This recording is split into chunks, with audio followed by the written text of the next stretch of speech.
Good afternoon. My name is Michael Garvin. I'll be presenting the non-thermal plasma process for reduction of CO2, SO2, NOx, and CO from gases emitted from coal-fired power plants. And I'm Associate Director of a group called REACH at the Illinois Institute of Technology, and I'm also a project facilitator for financial analysis projects at the University of Iowa. I'd like to start with kind of a reference. I was lucky enough, we've got two wonderful twin daughters, Catherine and Elizabeth, and one of the daughters is quite a good chess player. Started her when she was 6 or 7. She turned out to be quite a champion in girls chess over the years, and so I'm always playing chess. And I still play online with her and face-to-face whenever I get a chance. Very proud of her accomplishments. But it's just a great pleasure for you to have some kind of shared enterprise like that with one of your kids. And it struck me when I was preparing for this is that the coal industry, not only in the United States but worldwide, is under siege.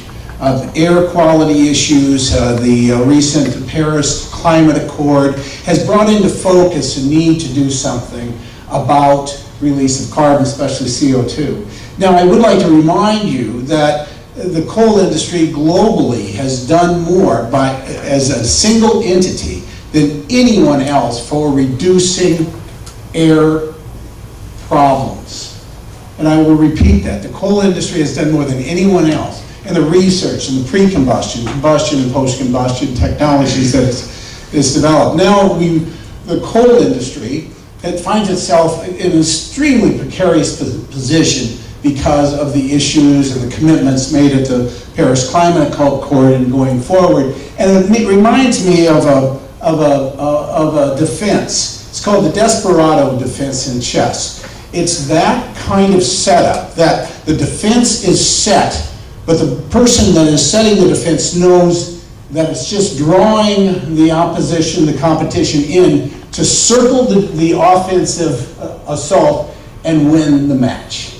It was done by Boris Spassky a number of times, and it's quite a famous defense. But it's all about offense when you're looking like you're on defense. It's time that coal takes the Desperado defense mechanism, and I'm going to present one to you, turning an offensive position into an offensive strategy.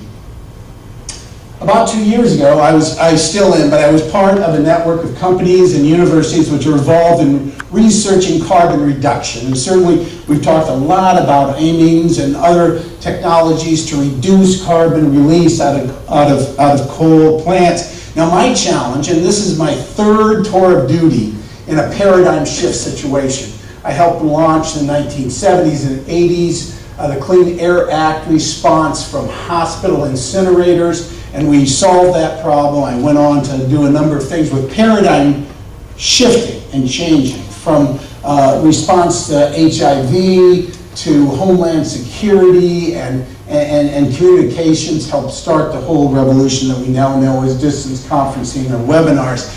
And so when I was challenged with how do we deal with carbon release worldwide, I put out into this network of about 400 researchers, company executives, a challenge. I said, we need a 50% or more reduction of CO2 coming from coal-fired power plants, less than 5% parasitic draw, and a cost range of anywhere between $300,000 to $500,000 per megawatt. And of course, there was no response. You can imagine 2 years ago, we didn't have anything that could satisfy that kind of set of requirements. But I put it out again a year ago and still no response. And then about 9 months ago, I got a response. It was from a very unlikely place, but it worked out beautifully. And the response included what we now term carbon conversion using non-thermal plasma. It's the only technology that claimed to meet all of the criteria. And those are pretty strenuous criteria: 50% or more reduction of CO2, less than 5% parasitic draw, and a cost range of $300,000 to $500,000 per megawatt. This was the only type of technology that could satisfy that. So we tested, because you can't take everything on face value. You have to find out, does it really work? How does it work? Why does it work? Where are the installations? Are there pilots? Are there commercialized systems? So I'm happy to say there are. We do have pilots. I have seen the pilots. They're up and running.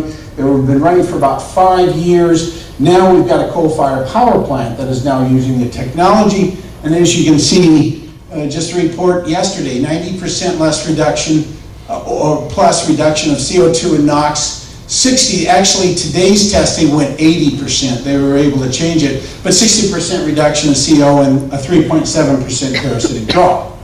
Now this is quite interesting to me as a carbon reduction researcher, because 90% reduction of CO2 and NOx certainly could easily take care, even using a slipstream, of the clean energy plant. Absolutely.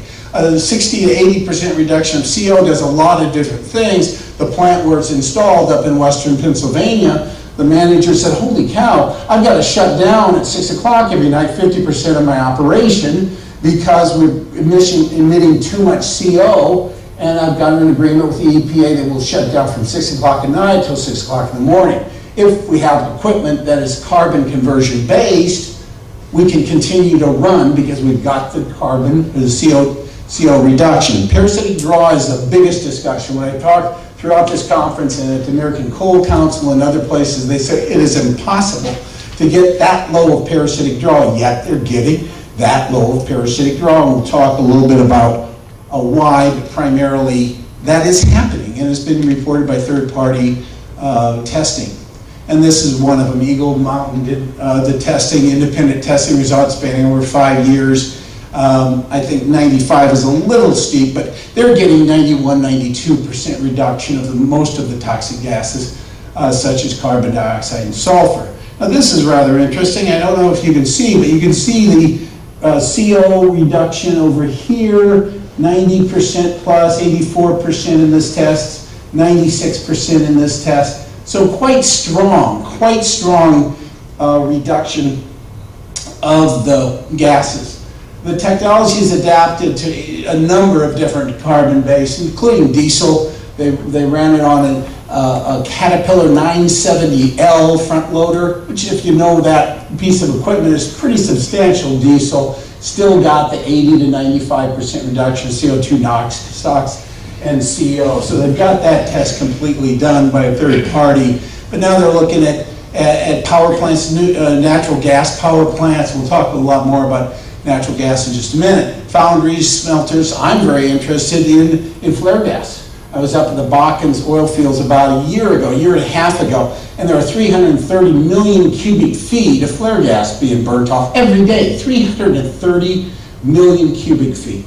That's a lot of carbon. If you take a look at a carbon map of the United States, the Bakkens are emitting as much carbon as Chicago. It's not quite the number of the same population as you have. So this kind of technology is pretty interesting, and this is a description, a graphic description of an installation. And of course, this goes into a little more detail about water cooled. The key that they found, the researchers that found, is that it's non-thermal or low thermal. They're getting it is down to 130 degrees Fahrenheit. So 130 degrees Fahrenheit before it goes into the process. It's extremely low because we've experimented with high thermal for a long time, and the problem with high thermal is, very high parasitic draws on this equipment. So the key has been, and they get higher and higher extraction or reduction statistics if they can hit that sweet spot, 160 degrees, 130 degrees, something like that. Now, as I said, I work with the University of Iowa College of Business, Tippie College of Business, and they have a center there called the Tippie Finance Academy, Finance Career Academy, and just to toot their horn, not mine, I didn't do this, but Financial Times rated it the #1 finance education institution in the world. Second one was University of Chicago, and the third one was the London School of Economics. And so they're very proud of that fact, but they do really, really good work. So I asked them to do, they ended up doing about 2,000 hours of financial analysis, and I'll tell you why this is important. Because my focus on paradigm shift, and I've done this several times, it's not the technology. The worst myth ever promulgated on us in the United States or around the world is that if you build a better mousetrap, they will come. They will not come. You have to do financial analysis, you have to do promotion, you have to do pilot tests, you have to do reports, you have to do conferences. Then they come. So that whole myth about mousetraps just doesn't hold water, I don't think. So I knew we needed a financial analysis, and they did that. Now, I will show you the result of that. Give me just a second, here it is. Now, the thing that's interesting to me is that this is what, oops, let's see, do we change? Let me see if I can do this. I've got it up on my screen, but I don't seem to be moving it.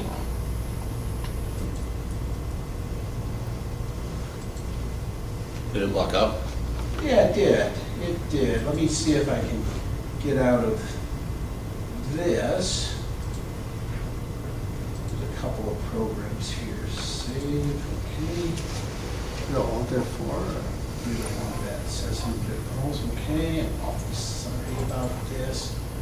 It's on my screen. I'm not sure why it's not projecting up there. It works on two screens. It works on two screens? If you push F5, you get this. Okay. So F5, let's try. This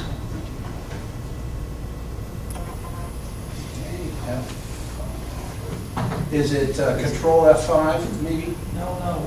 Okay.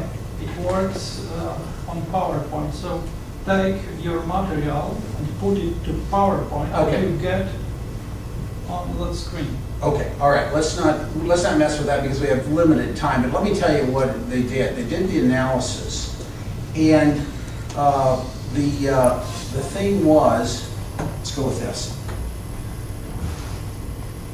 Because of the clean energy plan, we could take, or installing this equipment on a power plant, you only need 20 to 30% reductions in CO2. So why not just do a slipstream, which they're looking at doing? So they could do a slipstream. So they started to do the analysis, and they found out something very, very interesting. It surpassed or exceeded or really rendered the clean power plan not irrelevant, because if you did 13 to 15% of the power plant effluent, you had a 4.7% return on investment. If you did 100% of the power plant, you had about a 0.7 year return on investment. Now, isn't that interesting? Because what they were doing is they were capturing the treated effluent and returning it to the chamber. It was improving the operational efficiency by 8 to 12%. Plus, you had this stuff, carbon black, which they were then selling in the model for revenue. So you had a new revenue stream, and you had an increase in operational efficiency. So when you calculated those into the equation, you kind of jumped over the regulatory compliance target, and if you were free, like Doug Gagnon and I were talking this morning, if you were free in a non-regulated situation, you just take a look at the financials, because the financials would decide for you to go ahead and lease equipment for 100% of your effluent, not for 15 or 20. So we'll continue to work at the University of Iowa to really take a look and see how that bears up and how it can be applied, and how does that really impact the whole regulatory scheme, if this can be a market-based solution as opposed to a regulatory-based solution, which I personally am very supportive of. We could allow utilities, power plants to make more money and spend less money and become more profitable and have better credit ratings and have investors flocking to the whole thing. That's the one thing that this can do. It looks like a potential, because investors are looking for something to extract carbon to allow coal-fired plants. Now, the other thing on this was the work at the University of Iowa. They compared a plant. If a plant manager was facing the problem of shutting down the plant, converting it to natural gas, or continuing it with coal but putting on carbon conversion equipment, I'm going to show you something. Very, very, very interesting discussion around that. Here's what we're finding. That the coal industry can secure its position in the future energy mix and protect jobs through FORCE, F-O-R-C-E. This is an acronym that we came up with. Favorable outcomes for reduced carbon emissions, FORCE. Favorable outcomes of reduced carbon emissions. Everybody's saying, well, we got to reduce emissions because people are telling us so. Ha! Well, guess what? Maybe we can just turn the tables on this thing, do a desperado check strategy, or chess strategy, and say we don't have to do it, we want to do it. And here's why we want to do it. Because it shifts from air quality challenges to increase operational efficiency. A parasitic draw is low, so it doesn't impact. So you can disconnect some of the things that are drawing a lot of your mother load energy and not have those drain your system that can go to revenue producing operations. Easy to attract large amounts of investment.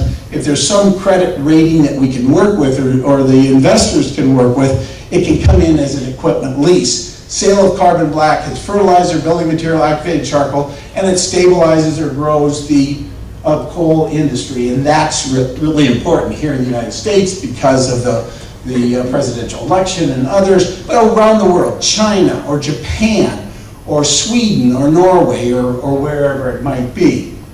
Now, it's being tested now at Scrubgrass Power Plant owned by PG&E in Hillsdale, Pennsylvania, northwestern Pennsylvania. I've been in daily contact with them. A white paper, now this is not quite accurate. The University of Pittsburgh is issuing a white paper because there's a lot of discussion in the industry on people who know about the carbon conversion, is that it seems or appears to violate the second law of thermodynamics. Just had a discussion with a lady out in the lobby about that. Obviously it doesn't. I mean, it's working, and the parasitic draw is what they say, and the volumes of the carbon is being reduced, but it has to be explained. So the University of Pittsburgh is taking on the role to produce a white paper to explain why it works and why it's in conjunction or in compliance with the second law of thermodynamics. And this is the most mentioned criticism of the technology. So it's not just good enough that it works and that you can finance it and that you can install it, you can warranty it, the whole thing. You got to have an explanation. Otherwise we'll be scratching our heads and say something mysterious occurred. So we don't want that. So the University of Pittsburgh, well, this guy was with the Department of Energy. He was the top non-thermal plasma specialist. He now works at the University of Pittsburgh, and he's been asked to produce this white paper. So it should be done in the first part of July. This is the inventor, and that's the equipment behind him. As you can see, Ed Taylor's the inventor, did a very nice job. The financial analysis, as I said, was done at the University of Iowa, and I do have copies of that in CD form if you'd like.